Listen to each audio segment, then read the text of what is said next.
Pandatron. What's up, everybody? Welcome to the stream. And today we're going to be talking about X-Men 97, episode 8. And I just want to discuss the episode with you guys and kind of like get your thoughts on what you thought about the episode and things like that. So we're going to also talk about how I think this leads into Spider-Man 98, which is like a big series that I know I'm looking forward to seeing, hopefully, it coming. I know a lot of people are as well. So let's see what you guys are saying in the chat right now. Let's see. Okay, I am here. Don't. Okay, been there. Don't sweat it, Days Young. Thank you, Pandatron. Thank you, man, for always being supportive. Welcome, Marvel fan. Okay, I'm here. Welcome, you guys, to the stream. And yeah, we're gonna be talking X-Men 97, episode 8. So, how many of you guys seen the episode? Should I talk spoilers? Should I not talk spoilers? What do you guys really want to see over here?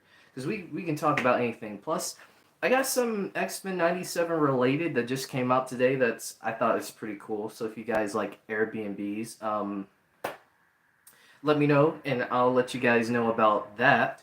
Uh, Me just watched it. Okay, Marvel fan, what did you think about the episode? Let me know your thoughts. I thought the episode was good. This show just keeps getting better and better with each episode. I don't know how they're doing it, and then with the consistency of the original series, it's just like, man, like, how are they doing it? But the storytelling is like so good. You thought it was really good. Okay, Marvel fan, what were some things that you liked in the episode? Because there was a lot. There was a lot. They put up a lot. They set up a lot in this episode. Let's see, Pandatron. I haven't been watching, just been hearing things about it. It's cool that they are delivering and setting up new stuff. Oh yeah, they are setting up a lot of stuff in this series. And something about this series is really cool is that even if you haven't seen like the original series, it's like really well done with kind of bringing you into this new series, not really knowing much, but also kind of feeling like, okay, maybe I should go back and rewatch the old series. So it's just got a really cool thing. Also for big comic book fans out there who know about some of the storylines that happen, this gives them the time to go back to those comic books and go check out the storylines and just see how they were done differently with the show and just everything like that. So it's just really cool for people from the source material on two ends, two that have watched the X-Men animated series, back in the day, and then also for comic book fans as well. So that's really cool what they've been able to do with the show. Let's see, Marvel fan, you said the fights and the story and the twists. Yeah, that I did not expect the twist that they did at the end. I mean, Magneto is pretty much the all-powerful mutant at this point. I mean, man, he really was like, no more of this. And Magneto was right. And honestly, I don't blame Magneto. I don't blame him. The X-Men have tried their best, and the mutants have tried their best to exist in a world where they don't where humans feel like they don't belong. So I honestly understand he's gotten to a point where it's like enough is enough. It's going to be interesting to see how that debacle between him and Xavier is going to be, though. Now that we know Xavier is back with the X-Men as well. Let's see. Solomon says, can't wait to see how is this going to tie into the next two episodes and season 2 and future Marvel animated projects. Well, honestly, I think that it is going to tie into another maybe possible future Marvel project in the future, which is in the title of this video, Spider-Man 98, which is highly requested by fans. And with the appearance of the animated series Spider-Man, I do think it could happen. I wouldn't be surprised if we see him again, maybe throughout the season, maybe in the next couple seasons. Only time will tell. Let's see. I have a question. Do you have a live stream schedule so I can know when to hop on the streams when you have one prepared? At the moment, I don't have a live stream schedule set in stone. I'm still trying to figure out like what times can I try to make sure that it's best for everybody, because I know everybody has school, college, and work. So I'm still trying to figure out a schedule that'll be best for everybody to try to, come in and, kick it on the stream with me and just discuss and all that good stuff. So, Yeah, we'll try to figure something out. If you guys just let me know if you guys prefer maybe streams maybe later on in the night, let me know and I'll try to do that. See if you guys have any more comments. But yeah, I actually really enjoyed today's episode. I mean, we got a lot of cameos. We had Spider-Man, we had Doctor Doom, Beast mentioned Doctor Strange. Let's see, Pandatron. I think Deadpool and Wolverine will add to all of this mixing of the different series. You know what? I actually, there's been a big theory out there that maybe a lot of this that's taking place is going to happen in Deadpool and Wolverine. There's been theories out there that the Wolverine that we know of in the trailer could be the Wolverine in X-Men 97. There's also the whole Marvel's post-credit scene with Beast, which looks exactly like the Beast that we know from the animated series. So it's kind of interesting where they're going to go with this dynamic. Honestly, for me though, I honestly feel like X-Men 97 just kind of needs to stay in its own realm with the Marvel animated universe that they're trying to build. That's just me personally. I don't know if Marvel's going to do that. They probably are going to try to connect it in some way. We'll just have to see because all this is happening on the sacred timeline as far as we know, but a different branch on the timeline from what it seems like. Let's see. I expect a lot of multiverse shenanigans. Yeah, I can definitely see a lot of multiverse shenanigans in Deadpool and Wolverine. As far as who it could be, because I mean, in some of the trailers, we've already seen like some people. We've seen a lot of characters from different X-Men properties before, so I could definitely see like more. Maybe we may see more. It's just only a matter of time as far as who it's going to be. Marvel fan says, depends what day later in the night because I can do like weekends. Well, like weekdays, I don't know about that. I like you do now. It's a perfect time. Okay, so around this time is like the perfect time to do it.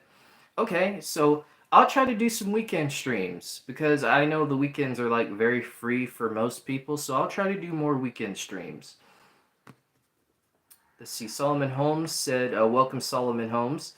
We have Magneto declared war. Yes, he did. War is happening. As far as how far this war is gonna go, we don't know. But I definitely see like I, I see some deaths happening. I mean, I know we got Gambit, but I definitely see more deaths happening. But I don't know who it could be though. Let's see. It's just good to see that they are keeping people surprised. Feels like anything can happen.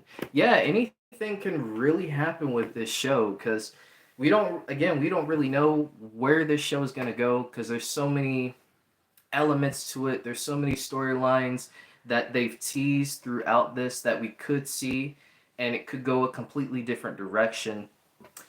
So yeah, Marvel fan, I'm confused since like Magneto declared war. Did he declare it against humans or did he declare it against Sebastian or a little bit of both? Confused on that. That's a good observation. I honestly think he declared it on I think he declared it on humans. And the reason why I say that is because they've been building up since episode 2 the whole thing with Magneto and the humans.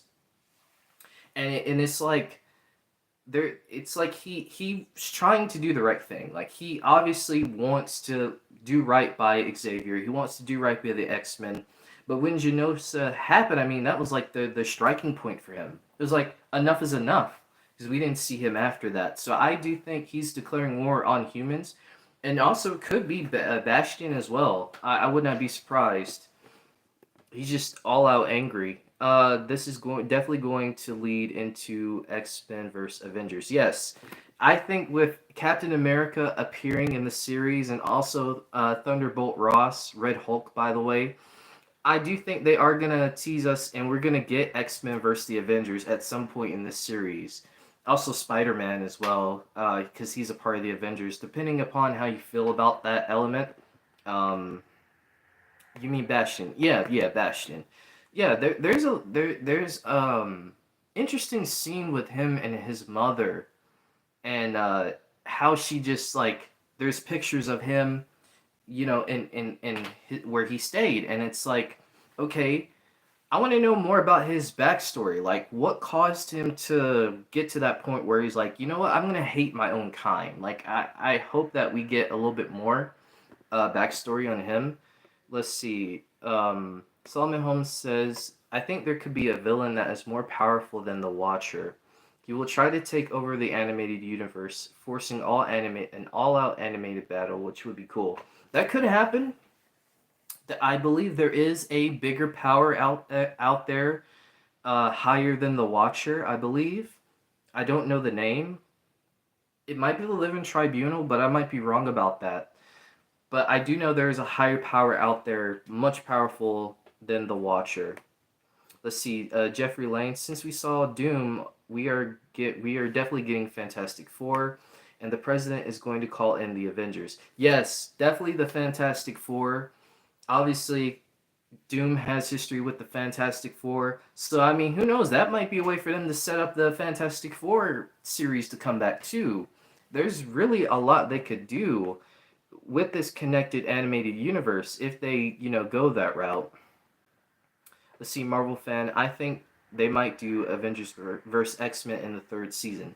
Yeah, because I feel like with Avengers versus X Men, you would have to do like at least a whole season on that because so much happens with the Avengers and the X Men when they're fighting each other, and even just the conflict in between the fights. There's a lot that goes on, so I could definitely see them doing that maybe in the third season, and then maybe if the fourth season is like the final season, maybe this is like the X-Men coming into exception that maybe their time is kind of up. Maybe they need to, find other teams, to kind of go out on their own. We don't know how the series is going to end, but once I know that this series does end, it's going to be very saddening because I've been enjoying this series so far. Let's see. Hello, welcome the Ultimate Anthony Studios. Welcome to the stream. I hope you're doing good. I hope everybody is doing good. You meant season. Okay, yeah, season. How would Kang fit into this Days of Future Past? That's a good question. But if you know, Kang is a avid time traveler. I mean, the man has literally traveled through time so many times. I mean, he's a pharaoh. He's been an inventor. He's been so many things throughout the history of Marvel that it's like there is some way that they could do bring Kang into this. As far as them doing maybe like a Secret Wars animated Secret Wars, that might be a little while before we get that because the MCU is currently in the multiverse saga, and I guess they don't want to mess up the whole thing of there being two Secret Wars at the same time. Let's see. Marvel fan, it's crazy how we see Doctor Doom and Baron Zemo. Wait, there was Baron Zemo? I did not see that. Can you like tell me where exactly Baron Zemo was? Because I actually didn't see him. But if he's in there, that's interesting. Do you think Spider-Man will be in the show? Well, yes, Spider-Man is in the show. He's cameoed in the show. You'll see it at towards the end. He's swinging, and we see him looking up to the sky. So yeah, that's him. He's there, and like I said, I think this is setting up Spider-Man 98, which I really do hope we get because there's a lot of stories that you could tell with that we didn't get, like MJ disappearing and tons of other stories. Let's see, Jeffrey Lane, they mentioned Doctor Strange too. I believe X Factor is going to make an appearance too. Yes, they did mention Doctor Strange. I believe Beast was the one that mentioned Doctor Strange.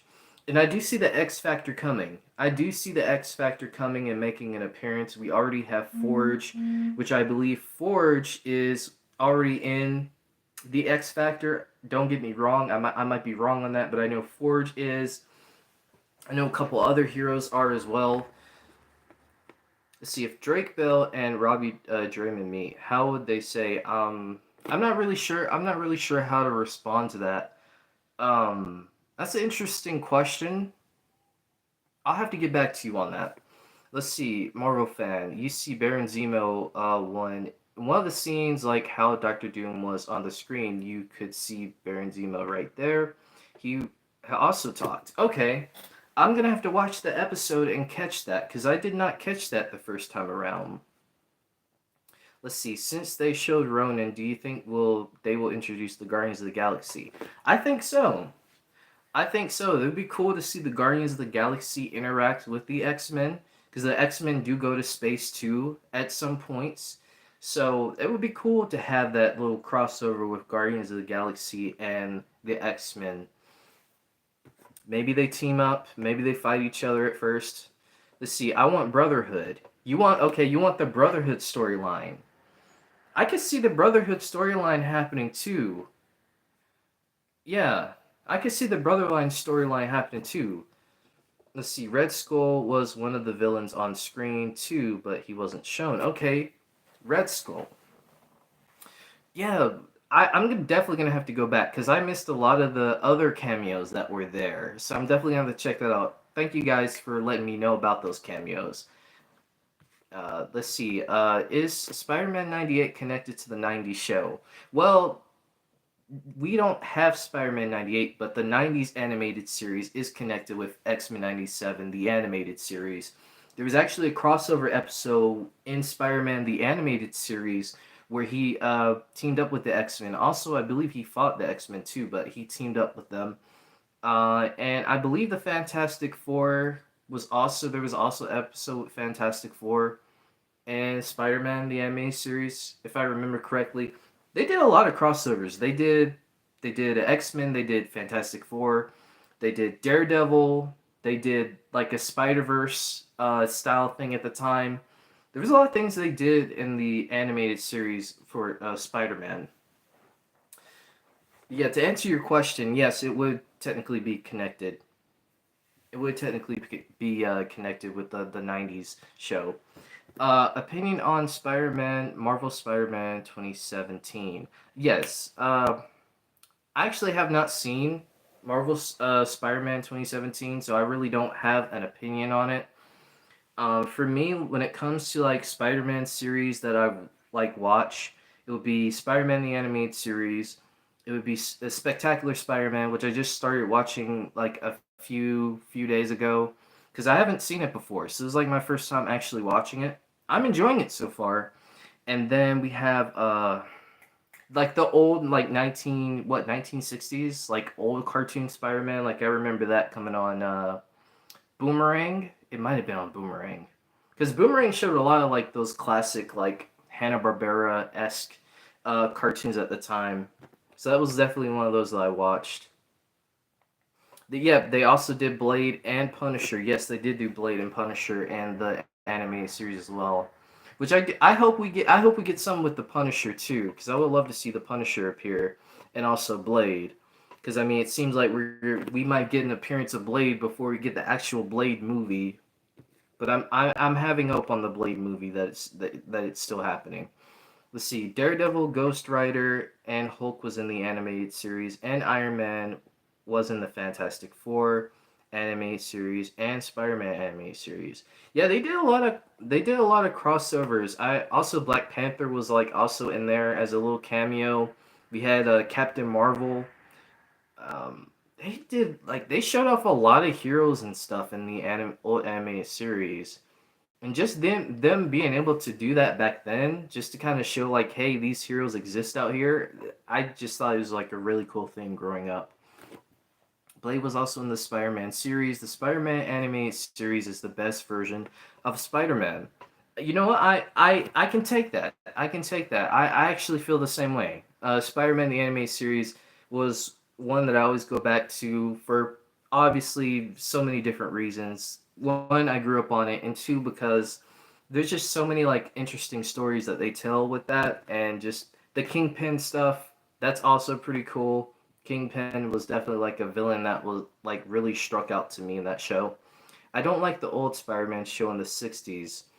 That one I thought was a bit boring. Yeah, I understand. I understand. It's not for everybody because back then cartoons like the Hanna Barbera, Spider Man, Batman, those kind of things had like this very like wokey, jokey, hokey kind of thing.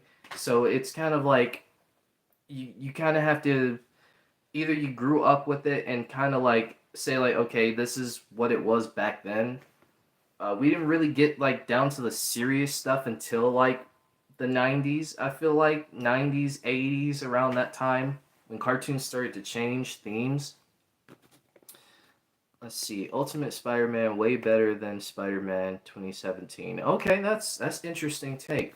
I actually have seen Ultimate Spider-Man as well. I think Ultimate Spider-Man is overhated. I feel like that's a really overhated series. I know why people don't like it. I get why people don't like it, but for me personally, I never really like hated the show. I thought it was there, it was okay, but it was never really anything that was like, oh my god, I hate this show. Why does this show exist? Let's see. And Black Cat and Silver Sable was in the animated series. So many cameos, so many characters. Imagine if we get an all-out battle between Kang and Doctor Doom, but animated would be awesome. I could see that. I could see that in animated, and I could also see that in live action too. Because again, we don't really know what's going on with Avengers 5. We don't know if Kang is still going to be the villain for the multiverse saga. Obviously, there's been talks of keeping Kang as the villain, but we don't know if he's going to be the villain for Avengers 5. So we'll just have to see on that. Let's see. You will be seeing Blade in live action this year. Well, not this year, because it got delayed. It got delayed. It was supposed to come out this year, but it got delayed, so we're going to have to wait till next year. I believe it comes out next year, so we'll see. We'll see. There's a lot of Marvel movies coming out next year. Give me some more Gladiator. Yeah, Gladiator, in that episode, he like, man, like he was an interesting character. Like I like heard of Gladiator, but I didn't really know that much about him. But what they showed off of him in the episode when Professor Xavier's in space, like he just decked her out of nowhere. It was just like really cool. It seems like he has some power to him as well. What would Spider-Man freshman year look like? That's a good question. We're still waiting for that trailer, and I hope we do get a trailer for Spider-Man freshman year, which is now titled Your Friendly Neighborhood Spider-Man. I still like Spider-Man freshman year, but I feel like they changed it for a purpose that we'll probably find out later. But from what they've said, it's Polygon Pictures is going to be doing the animation for the show, and what they're going to do is do like a Steve Ditko-esque style animation, which is like the Silver Age comics era for Spider-Man. So that's kind of what they have an inspiration for, which even in the credits, I believe Stan Lee and Steve Ditko wrote some of the episodes for the show if you look on IMDb, but you can't trust everything on IMDb, so we'll have to see if that's legit or not. The Raimi trilogy Spider-Man movies are basically taken from Spider-Man the Animated Series.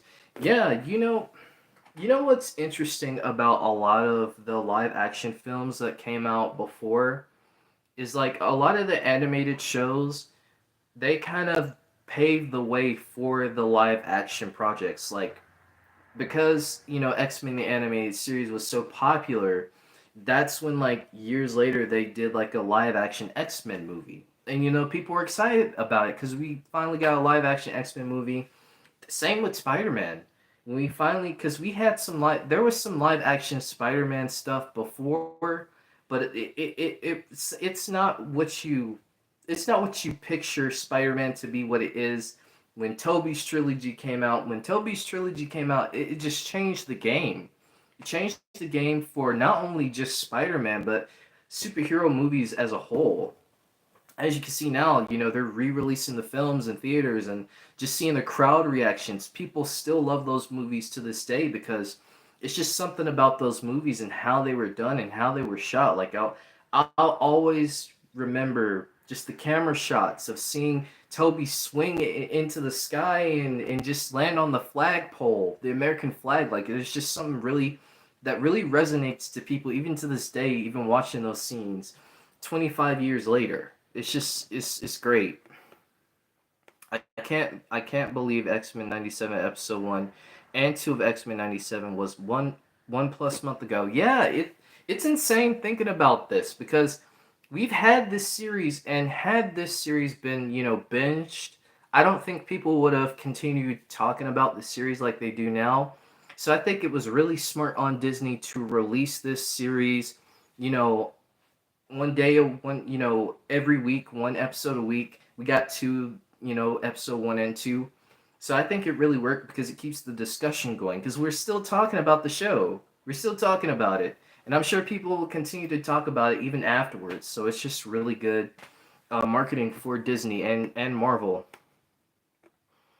Let's see. They need to bring back Justice League Unlimited ASAP. I did see something about people wanting them to bring back Justice League, and I believe James Gunn responded to that saying that he had, in reference to X-Men 97, he said like what X-Men 97 is doing is working for it. Without Kevin Conroy, I just don't think it would be right to do the Justice League. I believe that's what he said. Which, rest in peace to Kevin Conroy. I mean, Kevin Conroy to me is still like the definitive Batman. I believe it's like that for everybody, just about, unless you grew up with Michael Keaton or, Robert Pattinson or Ben Affleck, whichever, Batman you grew up with. Uh, for me, Kevin Conroy, every time I read a Batman comic, it's just, I hear Kevin Conroy. It will always be that way. I do not have love for Ultimate Spider-Man. It does not feel like a Spider-Man show to me. Okay, why do you feel that way?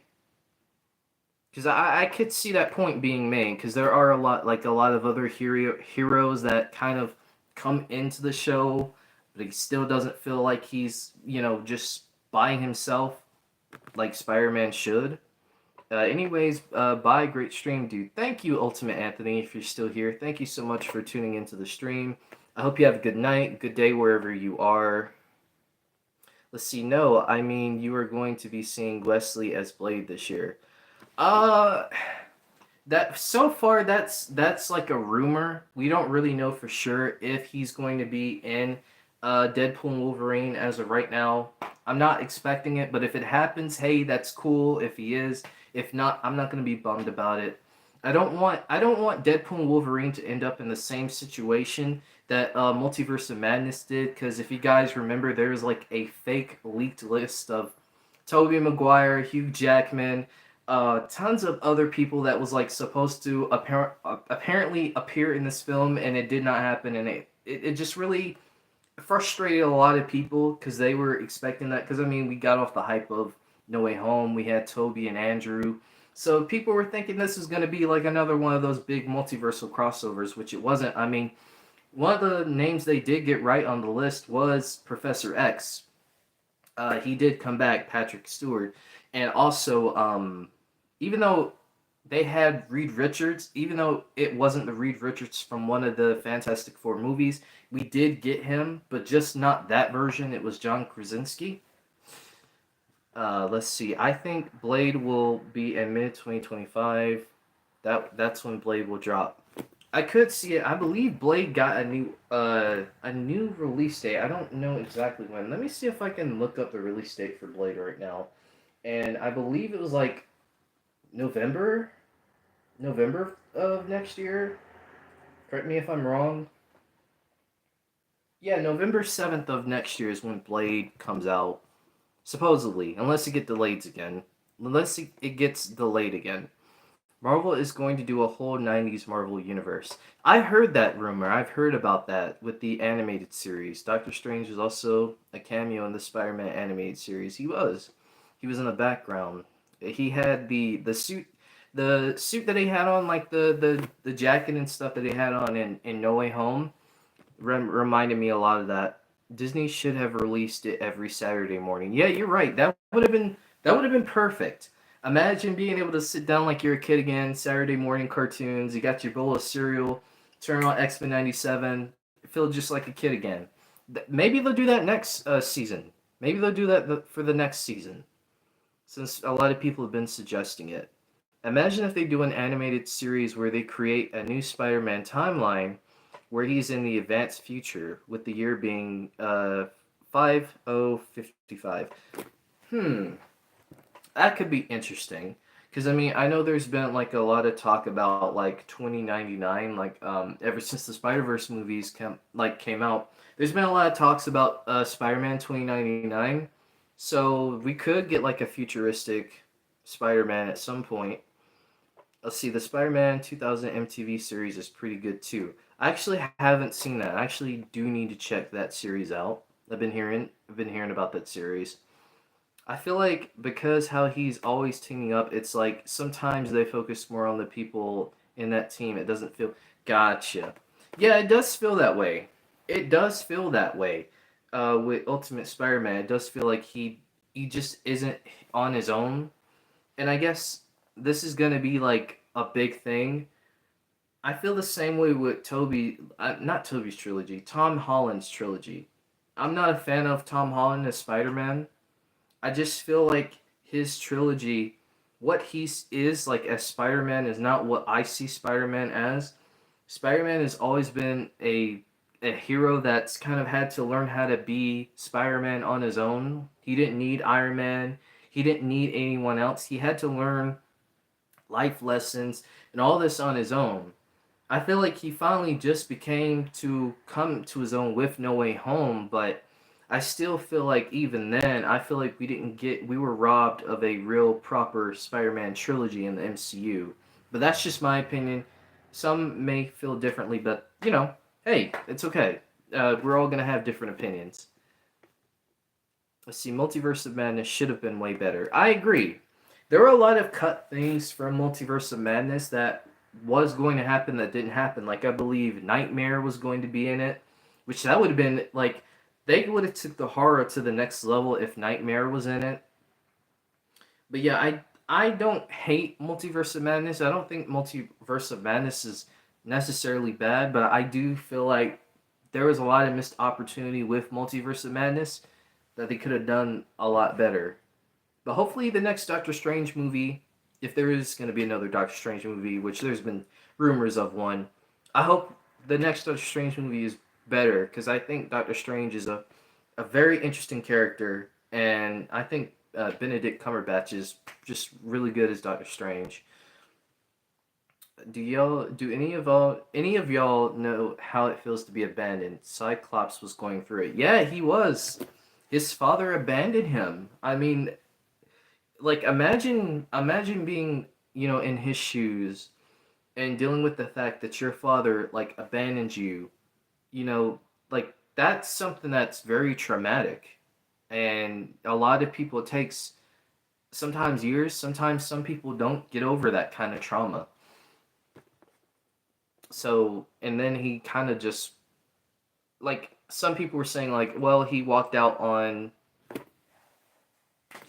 cable, but it was like, well, he was going through it at the time, so he didn't really he had so many emotions going on. The whole Madeline thing with the whole Jean thing with the whole child thing. It takes a toll. X-Men 98, I'm guessing, would be the name of the next season. It could be. It could be. I think I could see them changing the name of each season as things go along, and this would probably keep them from not really having to stick with the name 97. They could do like X-Men 2001, X-Men 2005. I don't know if how long they want to keep the show going for, but we could maybe get a new team of X-Men at that point because I know there's like new X-Men that get introduced at that point, the New Mutants. So there's a lot they could do with just the X-Men title itself. I have some hot takes. First one, Andrew Garfield is the best Spider-Man. I love the movies, and those two movies were the first Spidey movies I watched. Also love how Andrew plays them. Yeah, Andrew, I like Andrew too. I think a lot of people hate on Andrew's trilogy. I wish he was able to finish out his trilogy. There was like a rumor a while back that Andrew Garfield was actually going to be the MCU Spider-Man. That could have been interesting. I just feel like with Sony, like Sony has this whole thing going on right now where they're just constantly doing these like spin-off movies that nobody wants. Like who was asking for Madam Web? I'm just gonna be honest. I wasn't really asking for it. The Venom movies I'm not a fan of because to me that's not how I see Venom. I feel like how Venom is how, and if you guys played Spider-Man 2, I feel like that's how Venom should be. Um, but that's just me. But yeah, I'm not really a fan of what Sony's doing with the whole villain spin-off movies. What they're doing with Spider-Verse is great. Like, keep that going. But all the other stuff that they're doing, I'm just not really a fan of. I don't get why they're doing it. It's just a cash crop at this point for them. Let's see. Cyclops should meet Star-Lord. They should. They should. That would be an interesting dynamic because they both have fathers that have abandoned them, and I think it would be cool just to kind of see that little team up. Also, I like his dynamic with Gwen. Yes, that's right. Let's see what you're referring. Oh yeah, Gwen. Gwen. Rest in peace, Gwen. I I watched Amazing Spider-Man 2 in theaters, and I tell you, my heart dropped literally as she dropped. And I'm not even making a joke about that, but like I knew there was going to be some stakes in the film, but I didn't know how as to how far they were going to take it, and they took it there. And that like leaving the theater, like that just left me in shambles. I was like, no way, she's actually dead. Obviously, Gwen dies in the comics. What they did here is different. Obviously, Gwen dies in the comics by Green Goblin. She falls off a bridge, that sort of thing. But it was still like a emotional, impactful scene that I really wish Andrew would have gotten that third movie because I would love to have seen maybe him take on maybe like a symbiote arc. That would have been cool if he got like a symbiote arc from Andrew. Let's see. I'm trying to go up. I couldn't agree more. I wanted to see more of Doctor Mr. Strange, but I didn't feel like they used his character to the best of their abilities in Multiverse of Madness. Yes, they didn't. I really Doctor Strange is like obviously Doctor Strange people know him as the Sorcerer Supreme, but Doctor Strange has like a lot of like interesting abilities, and just like with the first, like I feel like with the first movie, like when we got that scene with him like going into like these different weird dimensions and stuff like that, like I would have loved to have seen more craziness, more just like crazy stuff like that, because I just thought that was really cool in the first movie that they were able to do that. They could do spin-offs too, like a Wolverine series. I could see that as far as like doing a Wolverine series, because I feel like they've done Wolverine so much throughout the years that I don't want them to make, because I feel like people have made Wolverine like the main character of the X-Men.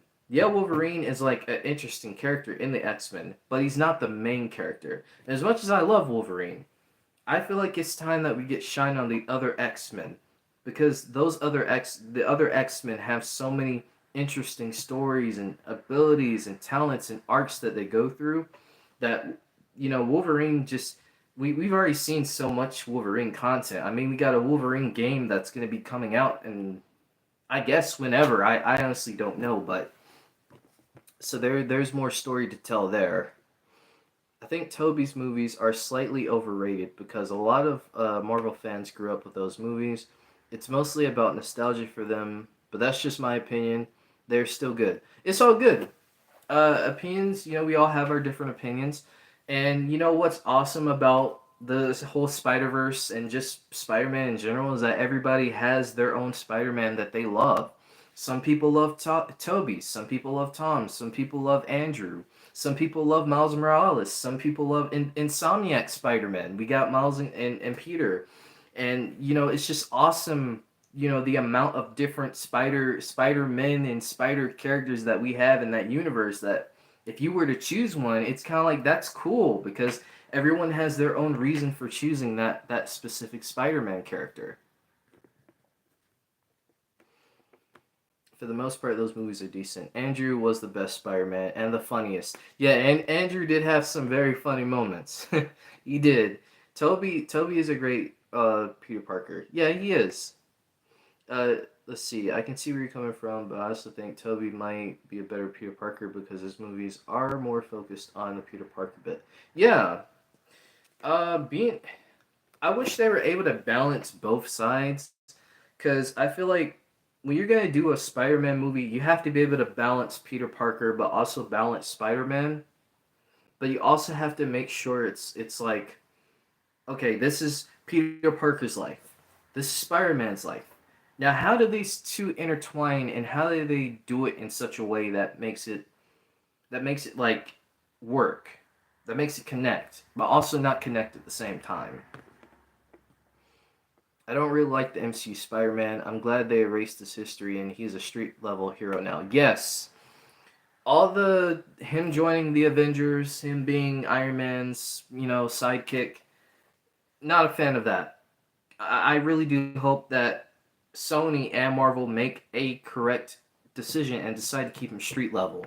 Because there's been talks of a rumor that they want to do the whole multiversal thing with that, and I'm like, no, save that for Secret Wars. If you want to do Andrew and Toby, have them back and meet with Tom, do it in Secret Wars. Don't do a whole trilogy on that. Let Tom be on his own for a while. Let him learn how to be Spider-Man. This time around, if you want to have him, team up with Daredevil to fight with Kingpin, yeah, sure. But as far as like a whole thing like they did before, no, I'm not with that. Maybe you have Tom get the symbiote as well. That would be cool. Let's see. Okay, you'll be right back. All right, Jeffrey. I hope you're back. Let's see. Lock Skellington. Welcome to the stream. Spider-Man has always been a friend to mutant kind. Would be nice if they brought back Iceman and Firestar. I do see. You know what, Iceman. Some in, I believe, the Genosa episode. There was like ice cubes on the table. I thought that was Iceman. I thought Iceman was physically going to appear out of the glass, but I don't know if that maybe was a reference to Iceman. Maybe not. It might just have been just ice cubes, but I sort of got the idea that I thought that would be Iceman. Firestar. I believe Firestar was in Spidey and the Amazing Friends, the old series. So I don't really know much about her. Do you think Rogue and Gambit are voiced by country people? No. I believe Lenore Zan, who was the voice actor for Rogue, she lives in Canada. So I believe she's from Canada. The new voice actor for Gambit, I'm not sure where he's from, but the amazing thing about voice acting is that you can voice as any character, have the accent and dialect down to a T, and like just amazing, like how people can change their voice and sound completely different than what you hear them when they actually speak. Let's say, Marvel fan. I might have another take that, Josh, if I call you, I might not agree with. I think Spider-Man Into the Spider-Verse overrated, and Across the Spider-Verse is pretty good, but Into the Spider-Verse was eh. Okay, that's, like I said, that's an interesting take. For me, I like both movies equally. I've never really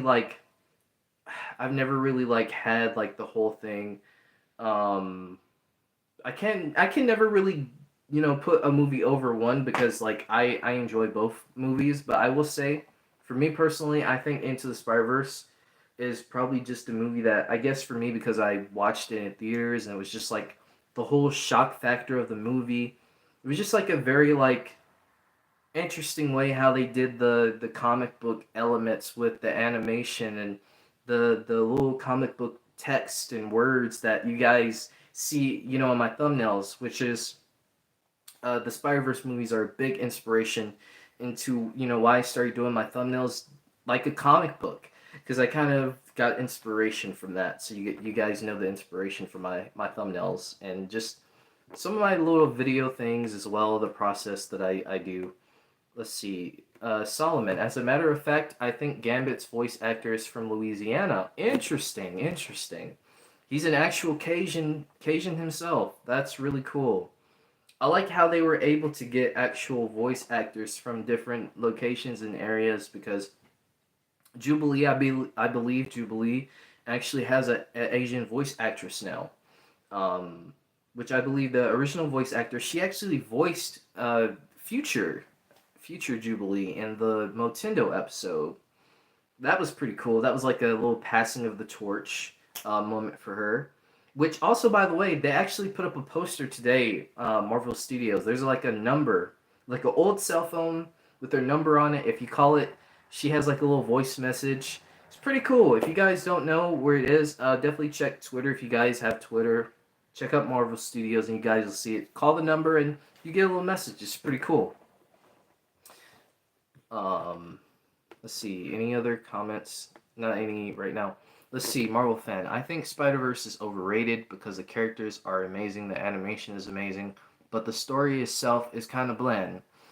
Okay. Like I said, like some things work for everybody. Some things may not work for you. Some things may not work for everybody else. What are some things that you feel like in terms of the Spider-Verse story that you feel is bland? Um, just curious.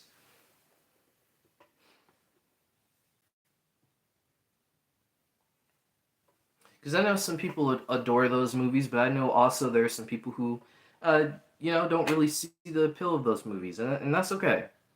I think, like it doesn't have a big plot twist really. It's a little bit predictable. Uh, yeah, I mean, yeah, like I said, I could see that. I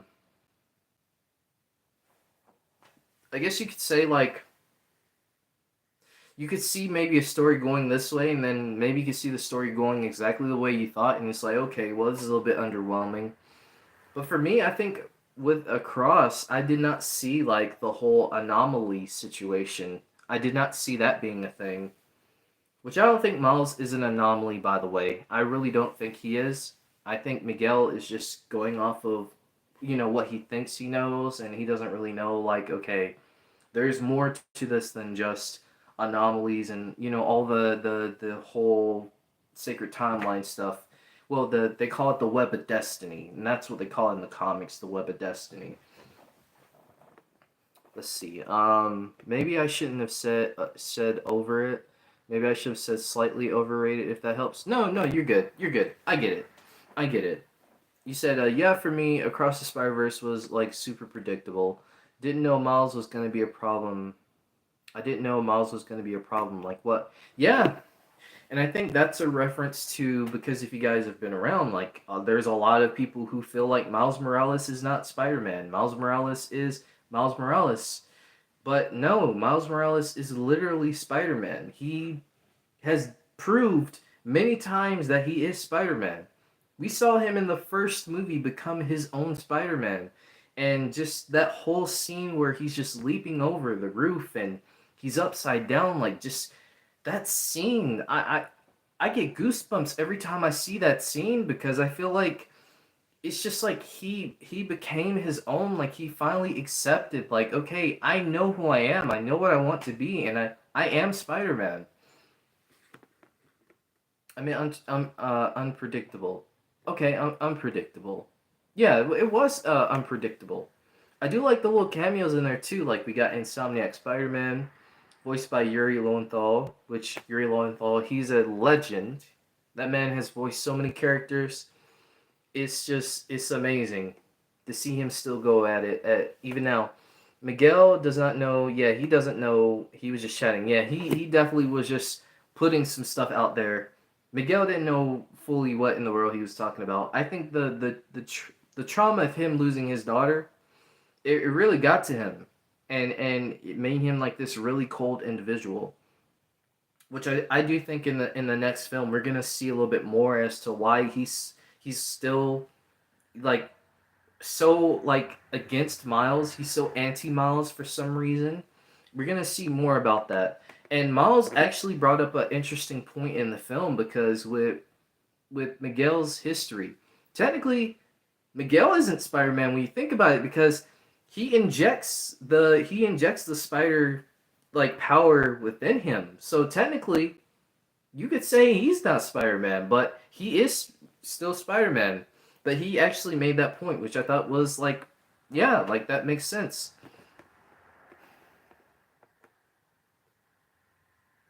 Let's see. No, I agree. Miles Morales is Spider-Man, but sometimes I just call Miles Morales Miles Morales because it's confusing with Peter Parker Spider-Man. Yeah, and that's understandable. That's understandable because that's what everybody knows Miles Morales as. Because Miles Morales doesn't really have a signature name. He just is Miles Morales. He's always been Miles Morales. I mean, yeah, like in the like Spider-Man 2, for example. Like if Peter's talking to Miles, he says, "Spider-Man, watch out!" Like, or "Spider-Man, go over here." Like we know, like Peter's talking to the other Miles. But when it comes to like when other people are like in reference to like Spider-Man, they're like, "Okay, which one?" Then you have to say like Miles Morales. It's like, "Oh, okay." Let's see. Also, that's probably my favorite scene.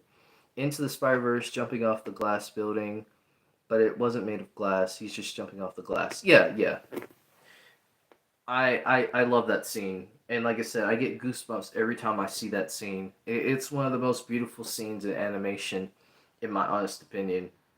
And there's a lot of beautiful scenes in animation. Like, man, I could do a stream about that alone because there's so many like animated movies that are just really beautiful. Some new and old.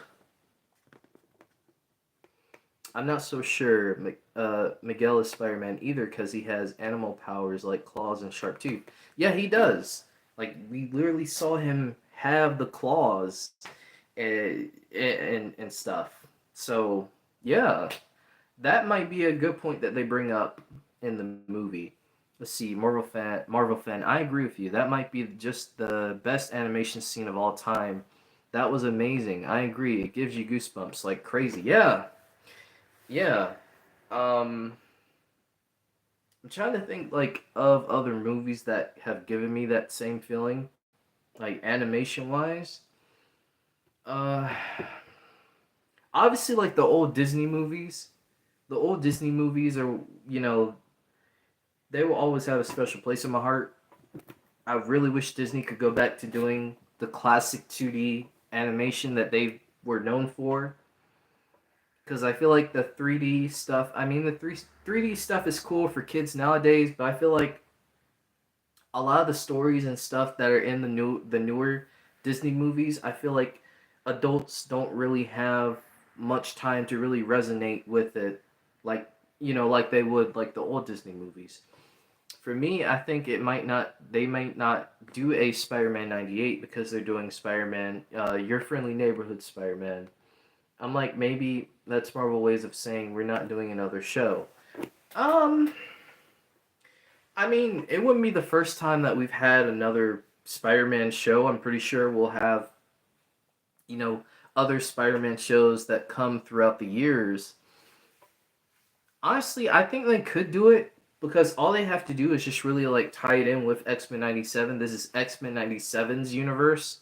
This is like the Marvel animated '90s universe. If they want to do that, like connect all that together, and then Your Friendly Neighborhood Spider-Man could be its own separate universe.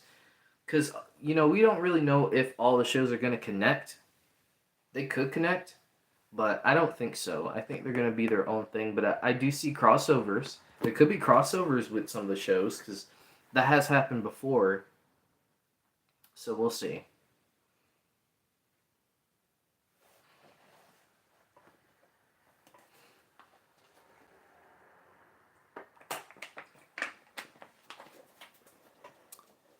You had to pick one of these shows. If you had to pick one of these shows for the animated set in the X Men '97 universe, the rest will never happen. X Factor, X Force, the New Mutants. That's a really good question. Because all three of them, like I said, they could do series on. But if I had to choose, like, as far as, like, to continue with the X Men name, I'd say, like, I'd say maybe X Force. I'd say, like, the X Force would probably be the one that I do. They could do New Mutants as well, because that could tie into, like, how they do with the comics. Like, you got the Uncanny, then you have the Jim Lee X Men, then you have like the New Mutants. So they could do that if they wanted to continue on with kind of how they're lining up the stories, because a lot of the stories in X-Men are based off of Uncanny and the Chris Claremont and Jim Lee era. Let's see, Caden. What's up, Caden? I really hope there's a crossover. Yeah, I do think we will see some crossovers in between shows, because if the Watcher is in X-Men 97, which you guys saw the Watcher in the sky, he's in What If, he's going to be in Your Friendly Neighborhood Spider-Man reportedly. The Watcher is going to have some way, in some way, shape, or form, to connect these shows together, it seems like. Unless each of these shows have their own separate Watcher, which I doubt that, because the Watcher is like one of the all-powerful authorities. So I think it does connect with this. I wonder how they're gonna bring the Watcher into the MCU. Like, also another show, the I Am Groot show. The Watcher was also in I Am Groot. The little shorts they did, I do remember seeing that. For me, I would pick New Mutants. Okay, New Mutants. Like I said, that would be cool. Like they said, they could really tie in and kind of go with the comic runs if they wanted to. Yeah, what's up, Caden? How you doing? Welcome to the stream. I'm glad you could come by. We're just sitting here chatting, talking about X-Men 97, talking Spider-Man, Marvel stuff. It's just been a great time. Having a great time on the stream. The second stream of the week. And hopefully I can do more streams. And it's just been a really good time chatting with you guys, hearing your thoughts about X-Men 97, different other Marvel stuff that we talk about, just different things. It's just been great. I think Sinister is gonna betray Bastion.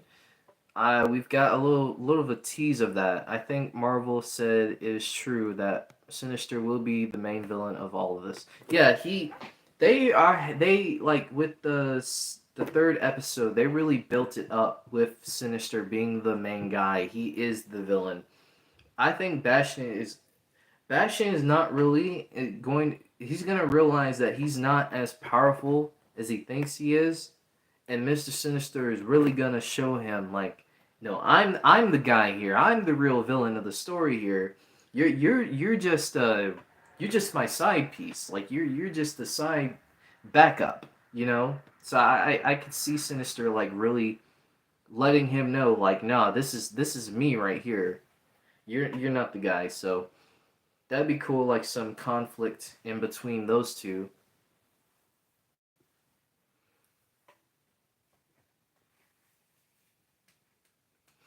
Also, released today.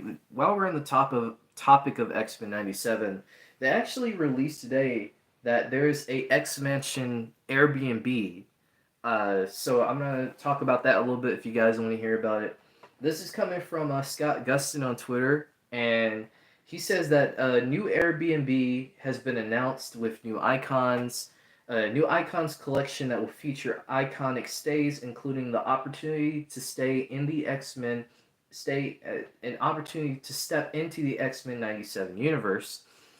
Live like the X-Men as you stay in a 2D animated recreation of Marvel Animation's X-Mansion in Westchester, New York. So if you guys live in New York, if you live in Westchester, you got a new Airbnb at X-Mansion, and there's a video of it, and it looks really cool. Like, they recreated a lot of the stuff from the show, like there's a workout room that is the danger room. You get to go into the closet rooms and you see a Storm's actual costume and Cyclops' actual costume. It's just like a really cool little thing. And if I ever decide to go to New York, I'm definitely going to go to that Airbnb, because that would be just like a really cool place to stay in. Who knows? If I do, maybe I'll do a live tour. If you guys want to see me do like a live tour, if I do decide to go to New York sometime, let me know. I'll try to do a live tour of the place, and just could be like a really awesome thing, you know. Let's see, Marvel fan. I have a theory. Magneto is going to turn evil, and no mutant is gonna want to do war with him except the evil ones, and maybe that's the Brotherhood. Plays him, and Cyclops will be with Magneto.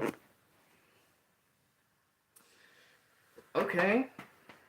That's an interesting theory. Like I said, I do think the Brotherhood storyline is gonna happen at some point,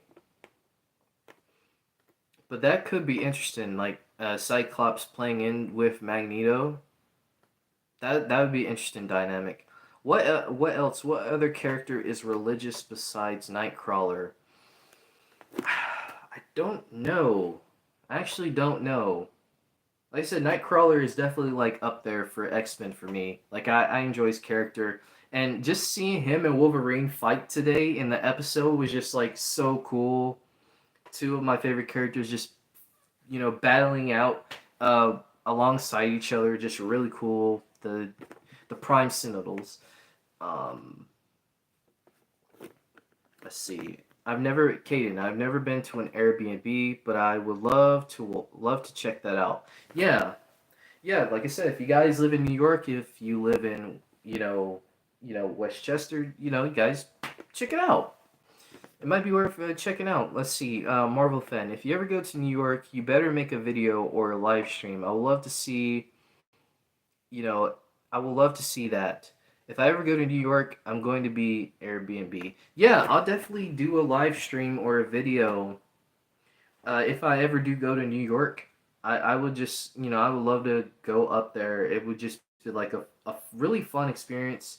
Just kind of go up there and see like all the different areas. I mean, I've been somewhat in a way, but it was so long ago. So yeah.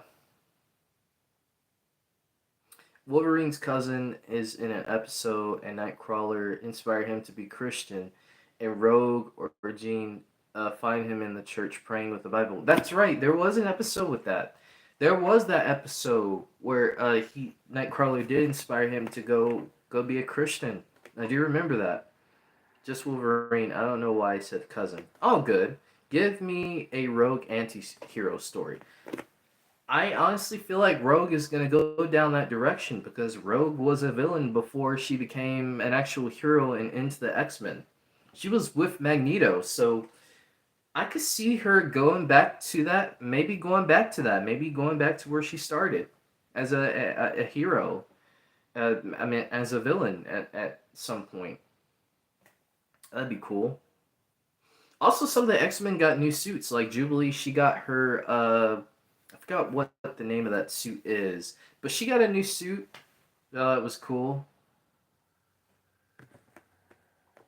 And for my theory, I think Cyclops will be Magneto's right hand, and Professor Xavier will form the X Men again, and they'll have to convince Cyclops in need of help to defeat Sinister.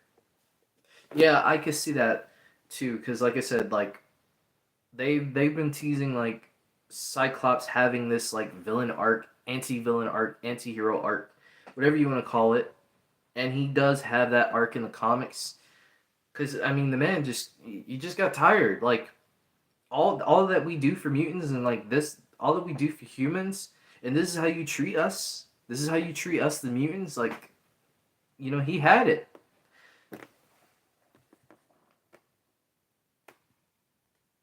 Let's see. I also think that Sinister because he's definitely. Also definitely think Sinister because he's backstabbing Bastion. Yeah, yeah. He's playing right along with it too. He's playing right along with Bastion. Solomon, I remember that episode. Yeah, episode. Okay, you guys talking about that. And yeah, you did point that out on the last live stream. You did point that out yesterday. That Jubilee was wearing her suit from when she was a vampire. So I wonder if they're gonna do that story with her, becoming a vampire at some point. Also, I think they need to convince Magneto to come too. They might make the Brotherhood become a good Brotherhood and join them to defeat Sinister. Yeah, because if Sinister becomes very powerful to the point where, there's like nothing left, like no one else can defeat him, not even the other villains on the side, I could see them having to team up all the villains together with the X-Men, and they have to fight Sinister together. That would be interesting. Because, like I said, if they're going to build Sinister as the main villain throughout the show, Yeah, I can see that. I think Cyclops is going to uh pummel somebody on the ground, and that will make him turn into a villain or antihero. Yeah, Cyclops is at the breaking point now, and it's just gonna take one more thing for him to just snap, and that's gonna be it for him. He's gonna be in a different direction. And Cyclops becoming a villain is a very terrifying thing. A very terrifying thing.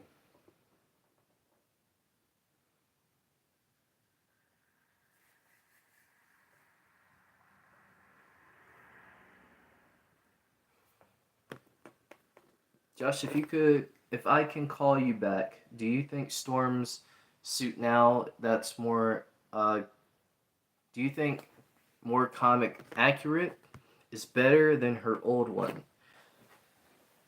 Um, I like her new suit.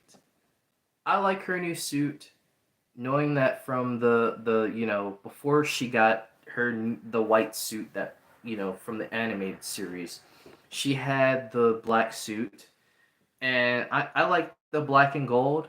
It fits really well with her new arc, even with the whole adversary arc with the feather dropping and then her costume is now black and gold. I think it represents that this is a new era for Storm. She's gonna be much more aware, much more confident in herself, and much more understanding of why she has her powers, because we had the whole arc of her wanting to know what it's like to become human. Now she's accepted the fact that, you know, I am a mutant. I was born this way. And you know what? I'm proud to be one. I don't have to wonder again what it's like to be human because I know how that feels now. So she was able to go through that journey and have that experience. So now she's able to accept who she is now, and she's gonna be proud. I'm glad that I'm gonna be that person. I didn't like the mohawk they gave her. Now that I see what storyline they took it, I see why they gave her the mohawk now. But honestly, I prefer her long flowing hair. It's just, to me, that's when I think of Storm. That's what I see: her long flowing white hair, just breezing in the wind. Let's see, Solomon. Solomon, you say, I can see Wolverine and Cyclops getting into a really bad argument, forcing them to fight, forcing Jean to break it up, and Cyclops is like, I'm done. Yeah, because we don't. Because Jean and Wolverine never told Cyclops about the kiss that happened. You know, they still had that kiss. So Wolverine could bring it up like, well, if you paid more attention to your wife that's here, you wouldn't have to worry about, this happening. And then maybe it comes out that Jean kissed Wolverine, and maybe there's more of that rivalry there. I don't know if they will, but that could be something that gets brought up, because it does seem like Wolverine and Cyclops do have some tension, some more tension going on. Let's see, Marvel fan. I think four is gonna be around because I also point out in the last stream you see him with the suit, and I think he's going. I think you meant Forge. I believe you meant Forge. Yeah, Forge is gonna be around. Yeah, Forge. I figured you meant that.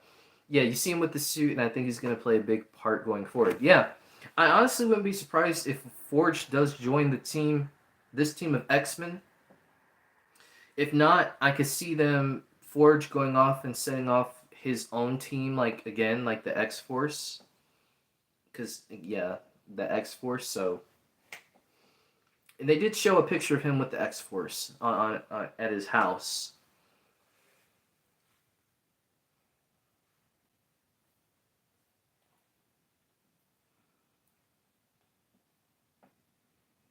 Also, the Senator. So me and a friend of mine, Legacy, we had this theory. He had this theory that the Senator, she was Mystique, but in this episode, it seems like that's not going to be the case. It seems like she's not going to be Mystique. Unless she's still playing us, which she could be, but we'll just have to see. Okay. Hi. The theory at the end of the show, by the end of season 4, which you're probably gonna do 4 seasons, which they're probably gonna do 4 seasons. There's gonna be a whole new X-Men, which is Morph, Beast, Sunspot, and Forge.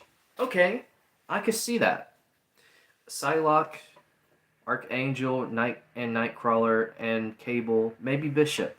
Yeah, that sounds like a really cool team up. Can we get Kitty Pryde in there too, or is it maybe too early for Kitty Pryde? I was watching the I was actually watching the Pride of the X-Men. Yeah, X Factor. That's what I meant. Yeah, X Factor. I was like watching the Pride of the X-Men pilot they did. It's like really interesting that this like pilot came out before X-Men the animated series. I'll tell you one thing that was weird to me. Wolverine was Australian in that, like if he was Australian. I was like, okay, that's odd. But being able to see like this pilot, it seemed like this pilot was what kind of got us the animated series.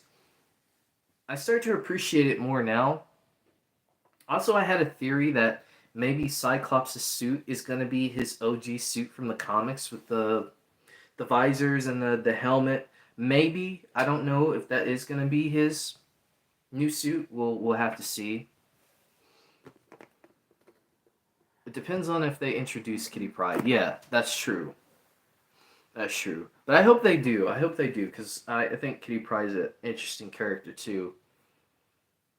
There's so many X-Men that they could introduce in the series, and they have even with just back being background characters and stuff.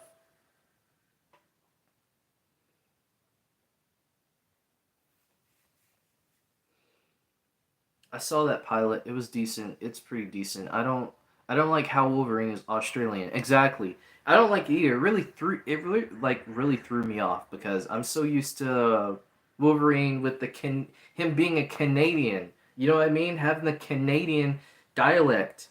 So I was very used to that, but hearing him being Australian just yeah, really threw me off. I think they're gonna build a whole villain team like Bastion.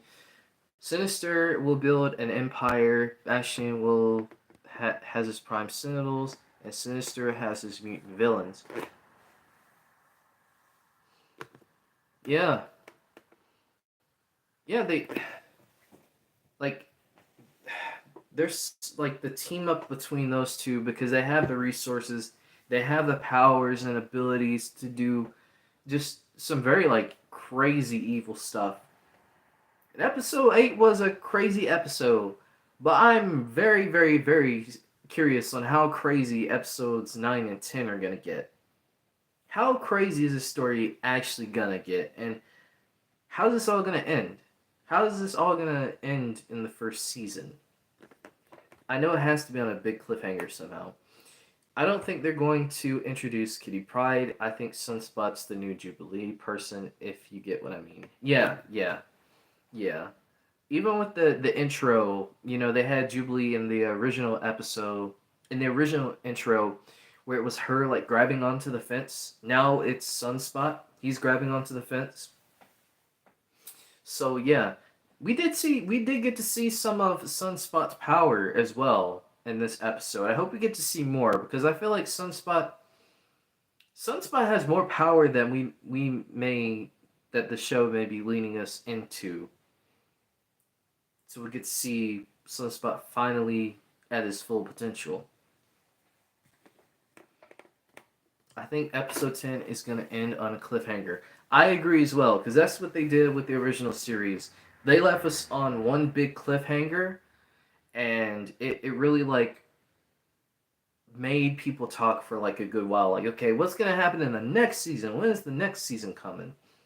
And I'm going to be honest, I think this show is going to really set the trend for moving forward as far as how people do like superhero animated shows. I think this show is really kind of transcend into a different era.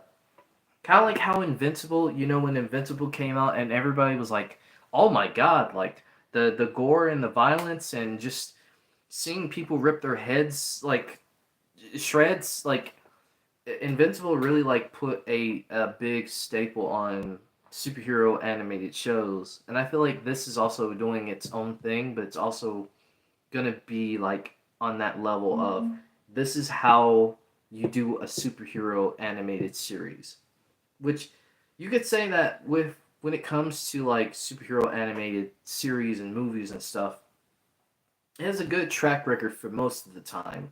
When you look at DC, you look at a lot of the DC movies like Under the Red Hood and just the Batman the animated series movies and other Batman movies and just other animated superhero movies that have come out throughout the years. Just kind of had like this different form of storytelling that the live action version hasn't really been able to replicate.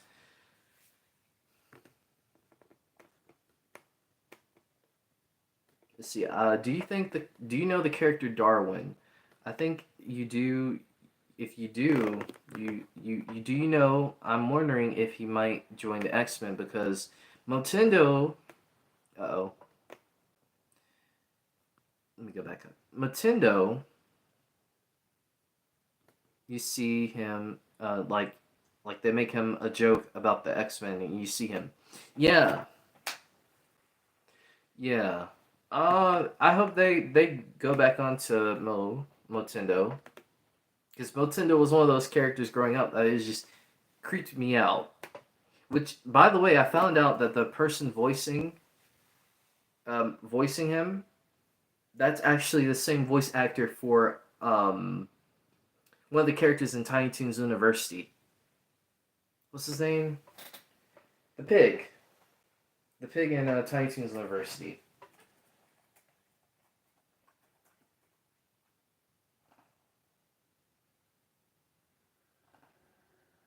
I'm looking it up right now. Hamilton. Yeah. Hampton, not Hamilton. Hampton. That's the same voice actor, by the way. Did not know that until recently. The mutant we seemed at the end, that we saw at the end, I forgot his name, but I know he's in the original X-Men animated series and in the Iron Man movie. Oh, you're talking about the samurai. Are you talking about the samurai guy? This samurai guy. Are you talking about him? If they leave the cliffhanger episode 10 with Sinister saying, "Fine, I'll do it myself," would have people talking forever. Yes, the Silver Samurai. That's right, the Silver Samurai. They could do a rehashing of Thanos, but I don't know if they're going to do that because I feel like Thanos made that line so iconic that I don't know if they would reuse that line just for Sinister. I feel like Sinister is going to have this big monologue. And he's going to have some kind of quote at the end that really sticks with people. And he's going to have that laugh. He's going to have that laugh at the end too. But yes, the Silver Samurai. That's the guy I was talking about. That I believe the Solomon was talking about as well. Do you think Apocalypse will show up? Honestly, for me, I think he's not. It depends on what they do, and as far as like the story with Apocalypse. Apocalypse could come back, but it just all depends. It just really seems like they're marketing this show around Mr. Sinister being the villain. That maybe Apocalypse could maybe have a bit of an appearance, but maybe not anything that overshadows Mr. Sinister. Because Wolverine made that joke. It's like is it Apocalypse? So that they could be coming back around to that maybe. It just all depends. But if he is, I don't think he's gonna have a role, but I don't think he's gonna have like Mr. Sinister level of a role. If that makes sense.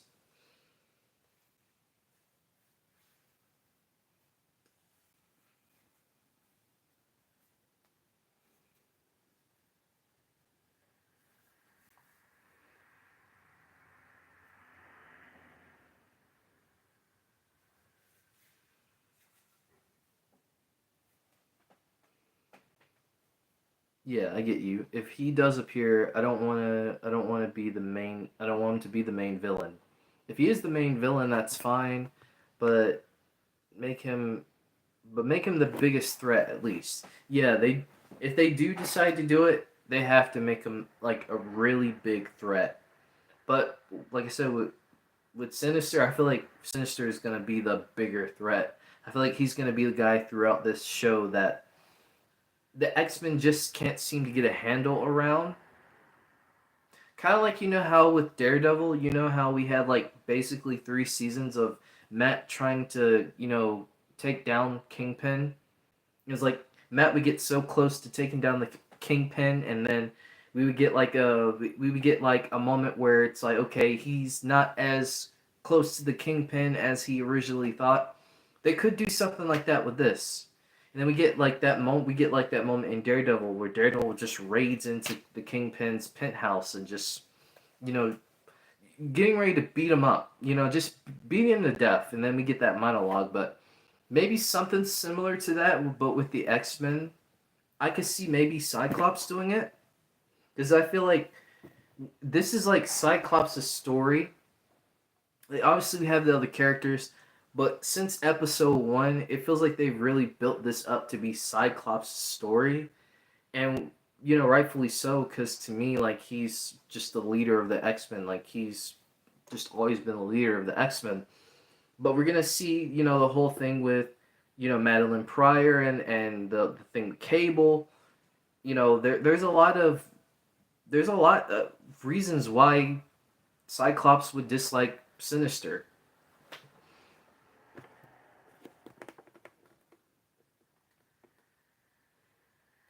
Let's see, yeah, that's who I was talking about. I think Bastion and Sinister are going to use him for something. Hmm. They could, you know what? They could use him. I'm not really familiar with the Silver Samurai, so I have I have to look up some things on him as far as like what his story is. But if you guys know some things, definitely let me know, and I'll try to look up some things about Silver Samurai on my on my downtime as well.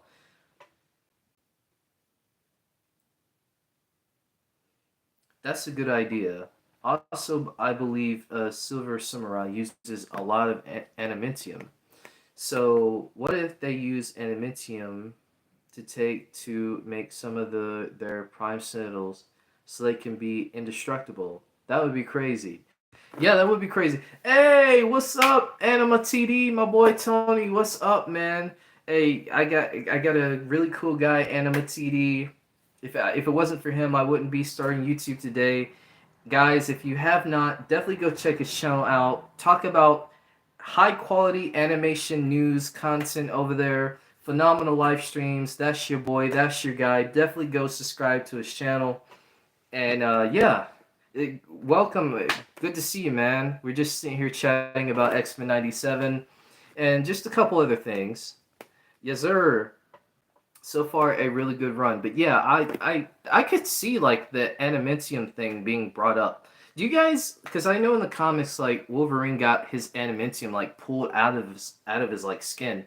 Do you think we'll see something like that, or do you think that might just be something that it's just something that happens in the comics? Also, Josh, if I could call you, he's likely mostly Wolverine's villains because sometimes he fights the X-Men. Okay, so like but like Sabretooth in a way. Okay. Definitely gotta look up the Silver Samurai. Oh, you haven't seen the new episode yet, Tony. All right. I'll try not to like say too much about it, for the sake of it, but I'll just say it's a good episode. Definitely a good watch, and you're gonna be surprised by a couple things. Let's see if we see something that has to. Yeah. Okay. Okay. You're good.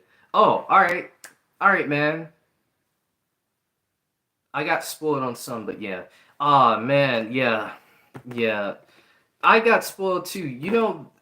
I got up this morning and I was like, you know what? I'm gonna get up and I'm gonna watch the episode. Nope, that didn't turn out that way. I got spoiled that Spider-Man was in the series, well, now I can technically say it now, but you probably got spoiled on it too. But yeah, Spider-Man is in the series, so that kind of like, dang man, like I wish I didn't see that. Like it was just all over. I couldn't escape it. Let's see. Maybe if we see that, it has to be that evil. It might be evil, or else there wouldn't be no good reason for that, unless they have to use his adamantium for to fight him. Yeah, there's something that they could do with the adamantium storyline because I believe like there's like a whole adamantium like people are trying to steal it from like certain places and stuff. So I can see that. Let's see. Yeah. Yeah, it sucks. But all right, I'll let you stream. I'm about to set up my stuff before I do anything else. I'm gonna dip. Talk to you soon. All right, man. All right, Tony. I hope you have a good day, man. I hope you have a good night. We'll definitely chat it up sometime about the newer episode, and just let me know what you thought, cause I definitely want to hear your thoughts. Yes, sir. Solomon Holmes. We have Solomon Holmes. Okay, or episode 10, the cliffhanger could leave. Yeah, I could see that, but he's yeah. And like I said, there's so many ways this show could go. Like with the comic runs, with just all the stuff. Like there's just so much they could do. That I'm like man, like I haven't felt this way about a show in a really long time. Where it's just like you literally don't know where where this could go, where the whole story could go. And I love the theories. I love seeing the theories. I love hearing your guys' theories about what could happen, what could possibly happen.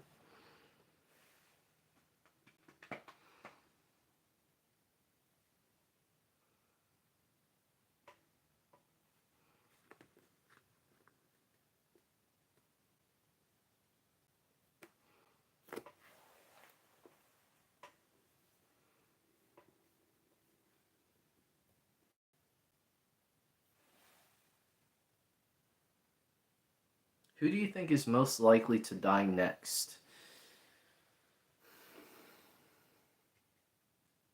Who do I think is most likely to die next? Whoever it is, it has to be like definitely like unexpected, like Gambit. Like I don't think anybody expected Gambit to die. And that's still something I haven't recovered from. And I think for a lot of us, we haven't recovered from the fact that Gambit has died. So they're gonna try to make that moment like just as unforgettable as Gambit's death. As far as who it could be, uh, this is gonna sound crazy, but I feel like it could be Morph. I don't want it to be Morph because we just got Morph back, but I wouldn't be surprised if Morph did somehow end up dying in some way. I don't know if it will be him though.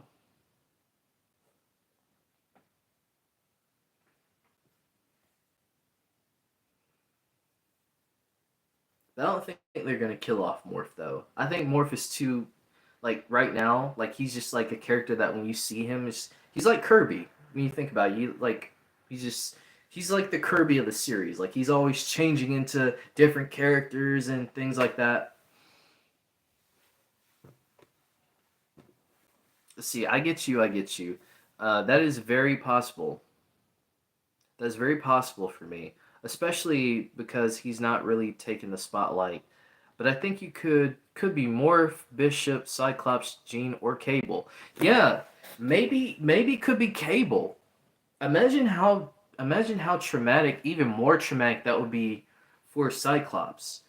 I mean, at that point, man would just have to go off of his breaking point because not only would he lose Madeline, which is a part of him, but also Cable at the same time, his child. Like, come on, like that would be the ultimate like double whammy for him. And I don't know if he needs to go through any more pain. It could be Bishop too because we haven't really seen much of Bishop, but I don't want Bishop to die because I feel like there's so much more with Bishop that we haven't gotten. I don't want him to die.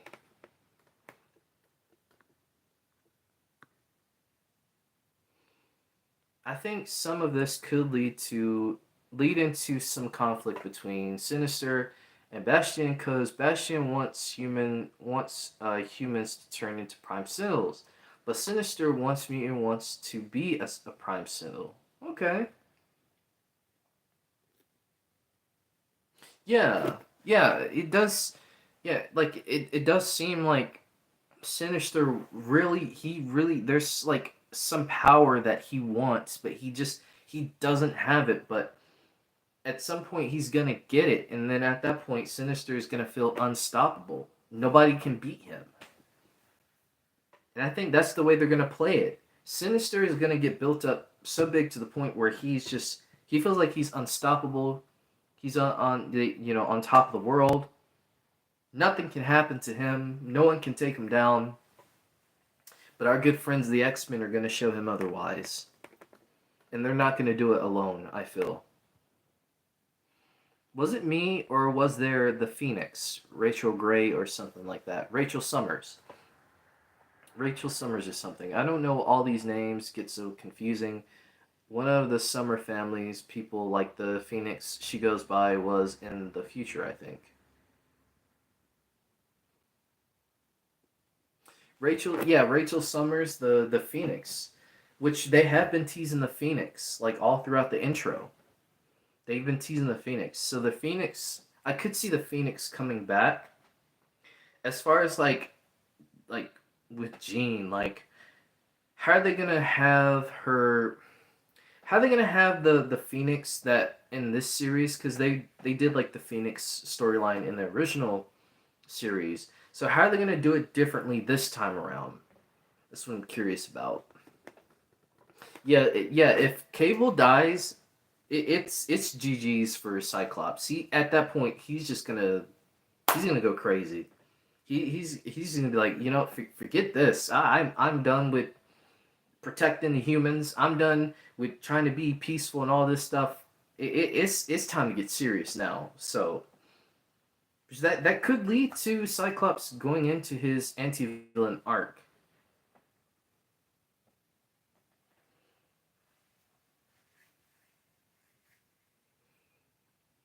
Also, Beast. I feel bad for Beast. Beast is like a very like intelligent guy, and he's like, because I believe in the comics, like the newscaster that he talks to, believe they end up dating in the comics, and man, he's just trying to get in some way, shape, or form. He wants love from her, and it just seems like the love that he wants, he just can't receive it. Maybe that's a sign telling Beast that he's not meant for her, because I believe they broke up later on in the comics too, for an interesting reason, I believe, but I could be wrong.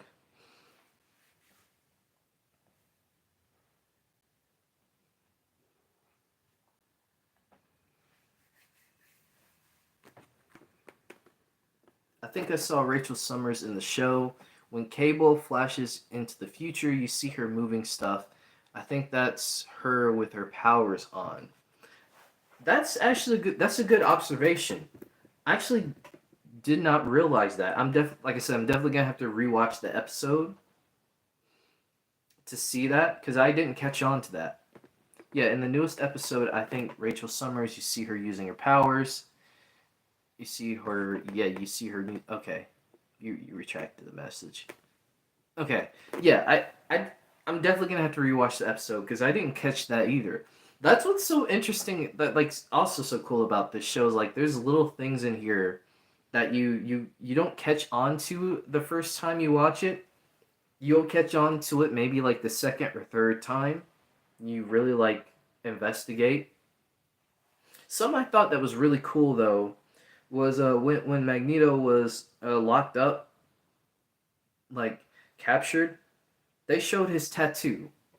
Like they showed his tattoo from the Holocaust days. I believe that's the same number in the comics too that he was tattooed.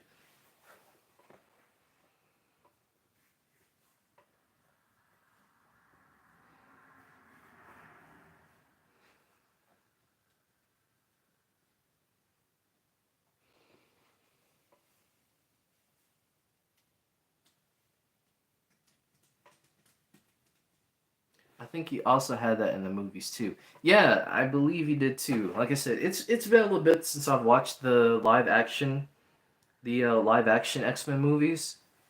But like I said, I'm definitely gonna rewatch them and possibly do reviews for them on my second channel, kind of leading up to Deadpool and Wolverine. And then when Deadpool and Wolverine comes out, I'll do a review on that on my second channel if you guys want to see it.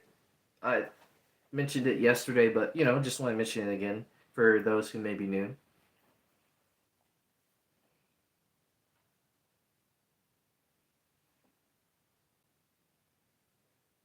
Also, I'm with you there. I thought the reporter, not the one Beast, like the other one, I forgot her name. I thought she was Mystique. Oh yeah, the other reporter. Yeah, in today's episode, because she had, yeah, I thought so. I feel like Mystique is in here somewhere. We just don't know who it is. We just don't know who she's pretending to be. What if Sinister gets a hold of Jean Grey again? Oh man, if that happens again, I think Sinister isn't gonna be as, because like I said, he might make another clone, which I don't know if they're gonna do that again, but there could be something where he feels like he might make a Jean army. I don't know if they ever did that before, like a Jean army. I don't even know if that's possible. But that would be crazy though. Like imagine the X-Men fighting an army full of Jeans. I just don't know how in the world they I just don't know how in the world they would manage. Like Mystique has to be in the show. I need to see Mystique versus Morph. Yeah, I want to see that too. I believe in the concept art. There was let me see if I can pull that up. X-Men 97 concept art. Cuz I remember when they announced this way back in San Diego Comic-Con like in 2022, like there was like concept art of like the villains. Like you had Emma Frost, you had a couple other characters in there too. Let me see if I can find that.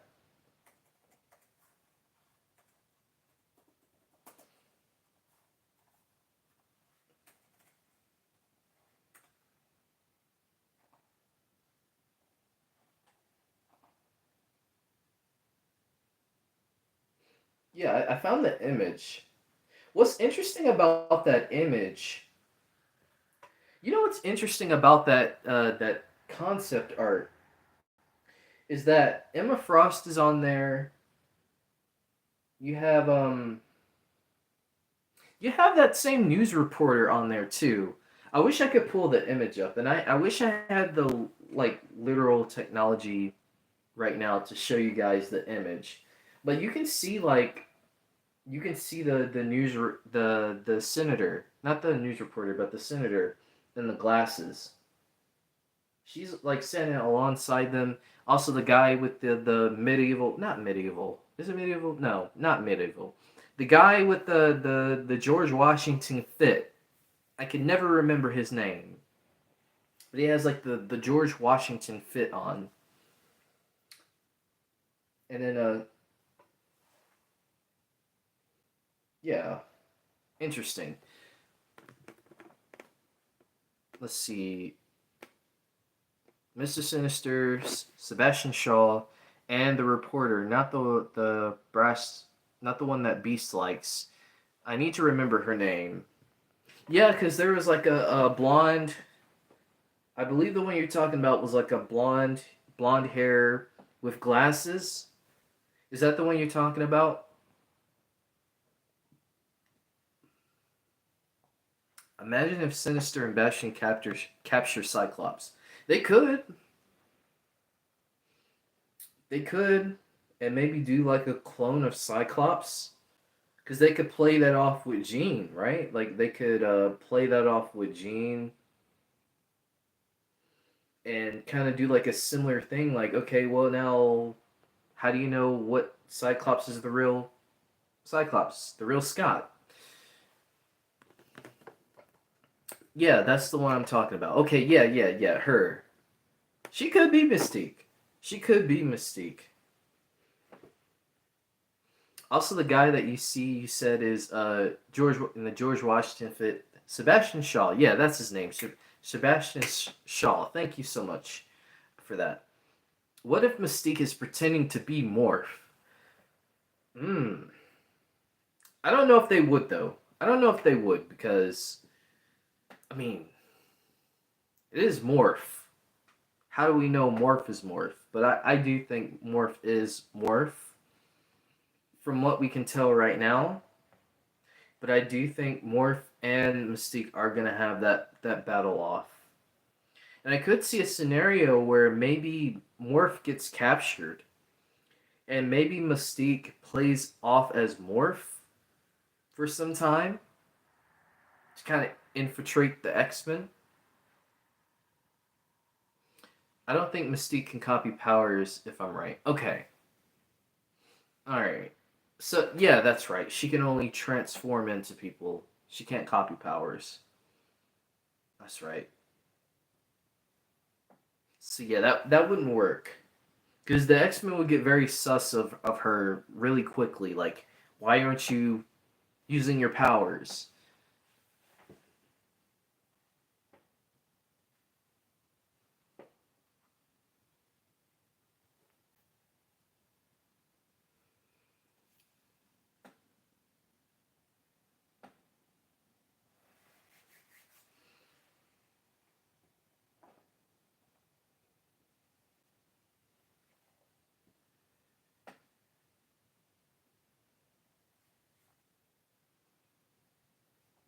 So, are there some, like, with episode 8 being out, where do you guys rank episode 8? From like a scale of 1 to 10, where do you rank episode 8?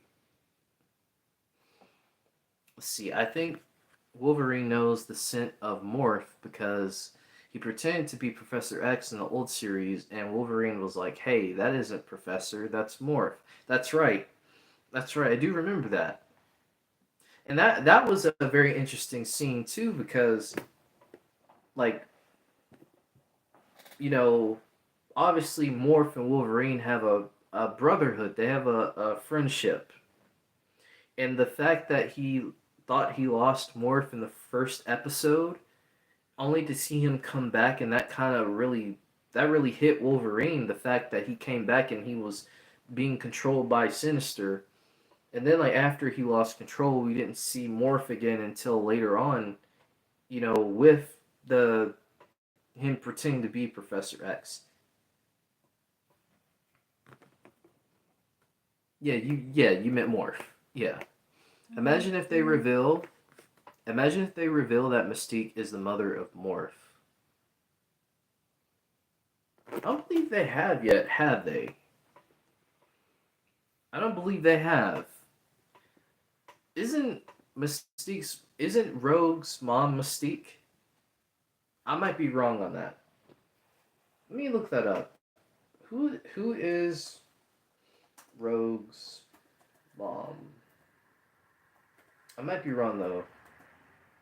Who is Rogue's mom? Oh, Mystique is her mom. Have we had any reveal of that yet? Mystique being Rogue's mom? I'm trying to remember in the original series if we did or not.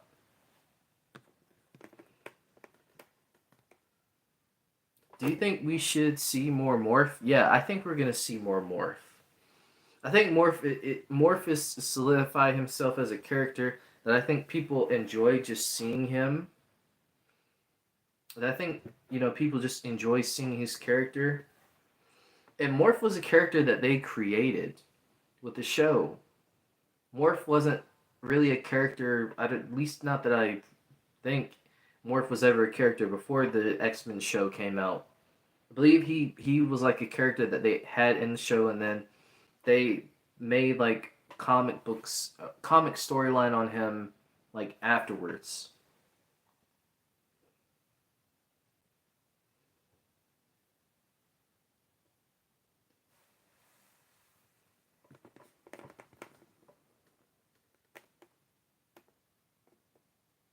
They don't even have origin stories for Morph. They should make an origin story for him because he's the original character that made a series, and Mystique is Rogue's adopted mother.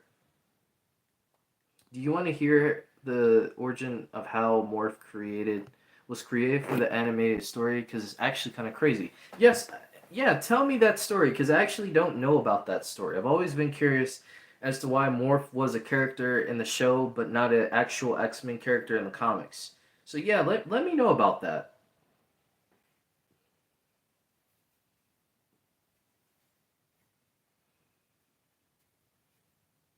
But like I said, I do think Morph is like a really interesting character, and just seeing him change into Psylocke and Archangel and Colossus, which I hope we see Colossus again. I hope we see Colossus again at some point. Let's see. Okay, so instead of Morph, it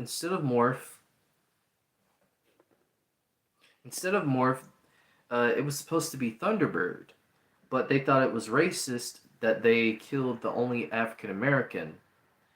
Gotcha.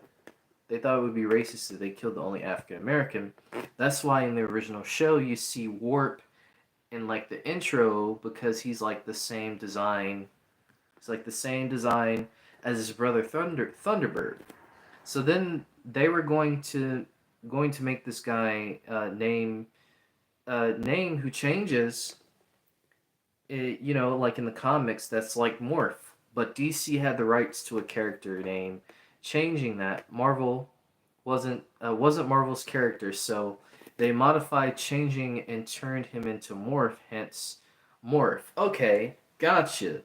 Interesting story. Yeah, I do see like there is a character like in the intro. And I've always wondered who that character was, but now it makes a lot of sense as to why he wasn't in the show due to that reason. Even though they still have Storm, so technically he wouldn't have been the only African American character. But I do well, yeah. Well, so I do understand like he wouldn't have been the only black character, but I understand why they didn't do it. It was probably best because now we got Morph. We got Morph who's like such a iconic character in the series. You know, changing. I meant. Okay, changing and Warpath. Yeah, adopted mom. Yeah. Okay, so yeah, Mystique is Rogue's adopted mom. That'd be like I said, that'd be cool if we get some kind of story with that.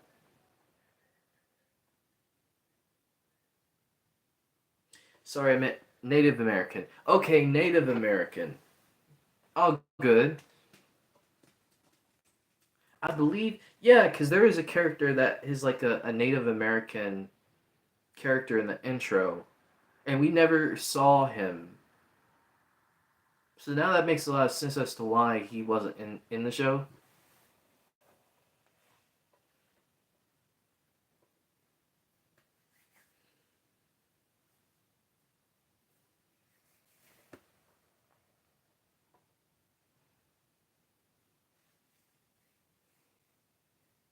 Yeah, yeah, Marvel fan. It is a pretty crazy story. So now knowing that, like, what would you preferred? Would you preferred like the character that they had, or do you prefer Morph? All good, all good.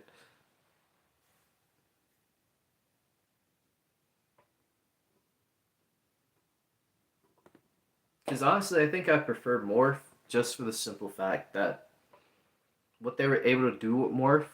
Not to say that the other character they couldn't have introduced the other character and he wouldn't have had an interesting story.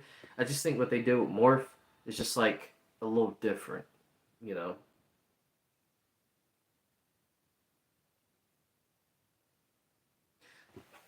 Okay. Also, I'm gonna be right back. I'm gonna be right back. I have somebody at my door, so I'll be right back.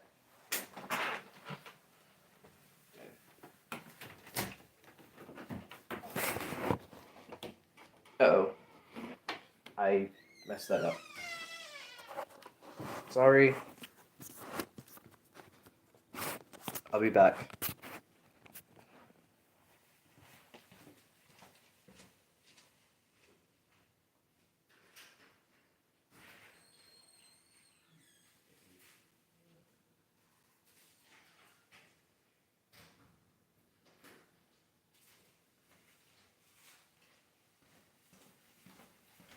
Alright.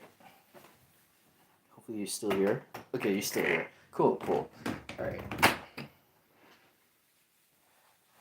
Alright, I'm back. Super sorry about that. Had someone at the door. Hope everybody is still here. I would imagine everybody is still here. Alright, I'm gonna go back to your comments. Let's see. I think Morph is such a good character, but at the same time, Thunderbird has never appeared in media before. Never appeared in media before. Never appeared in media before, except for a show called The Gifted. Never heard of The Gifted before, so I'll have to check out The Gifted. Also, Morph is basically I can't pronounce that, but DC changed the person's name from that to something else. I forgot the name. Also, in the Age of Apocalypse story, the introduced character named Morph. He was like Whiteface. He was basically more from the show, but looks different. That's why in the new show X-Men '97, he has that white face it's based off in the comics, and based off from the original show. Also, it's fine. Don't sweat. These things happen during streams too sometimes. Okay, yeah, that's like really good like background history on Morph. Because I've always wanted to learn more about Morph as a character, but I feel like Morph, we never really got the full history of how Morph came to be and why Morph was a original character. But now that you told me, I'm more inclined to find out more about Morph. Now, so that's really crazy story, interesting story, and yeah, I do think the other guy, I can't pronounce his name that you mentioned. It would be interesting to see his story. I think we need to see his story too. There's so many mutants in the story. Let's see, I gotta go. All good, all good. Thank you so much, Marvel fan, for being here and tuning into the stream. As always, thank you for being here yesterday.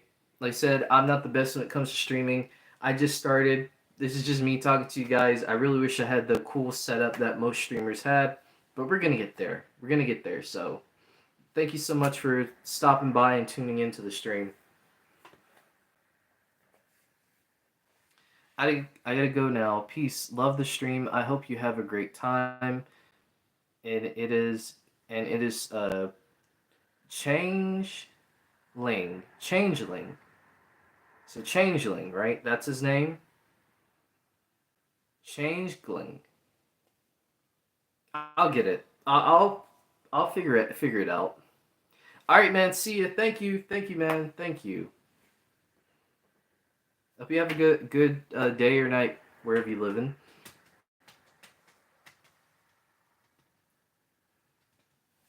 So yeah,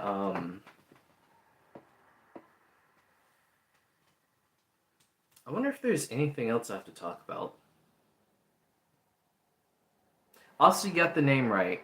Peace, man. Thank you. All right. I wonder if there's anything else I need to talk about. I don't think so. I mean, we talked about how this could lead into Spider-Man 98. We talked about the episode. We talked about some other things that were pretty cool. I just want to give the opportunity to say thank you to everybody who came and tuned into the stream today. Thank you, Marvel Fan. Thank you, Pandatron. Thank you, my friend, Anima TD. Thank you, everybody. Just everybody who came out into the stream to support and show love. And just even if you stop by for just a second, I really do appreciate it. and it means a lot. And yeah, this was a great, amazing stream. And if I can do one next week, I'll try to do one on the weekend. Maybe next week we can talk X-Men, the next episode, if you guys want that. Let me know what you guys want down in the comments below. I'm Josh, aka JaceTheDon. Thank you so much for joining the stream.